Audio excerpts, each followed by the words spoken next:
اور جس دن اللہ کے دشمن دوزخ کی طرف اکٹھے کیے جائیں گے پھر ان کی الگ الگ جماعتیں بنائی جائیں گی، یہاں تک کہ جب دوزخ کے پاس پہنچ جائیں گے تو ان کے کان اور آنکھیں اور کھالیں یعنی دوسرے اعضاء ان کے خلاف ان کے اعمال کی شہادت دیں گے، اور وہ اپنی کھالوں یعنی اعضاء سے کہیں گے کہ تم نے ہمارے خلاف کیوں شہادت دی؟ وہ کہیں گی کہ جس اللہ نے سب چیزوں کو نطق بخشا اسی نے ہم کو بھی گویائی دی، اور اسی نے تم کو پہلی بار پیدا کیا تھا اور اسی کی طرف تم لوٹائے جا رہے ہو، اور تم اس بات کے خوف سے تو پردہ نہیں کرتے تھے کہ تمہارے کان اور تمہاری آنکھیں اور کھالیں تمہارے خلاف شہادت دیں گی،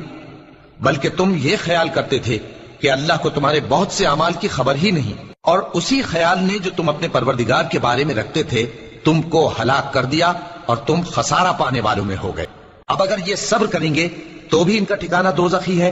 اور اگر توبہ کریں گے تو ان کی توبہ قبول نہیں کی جائے گی۔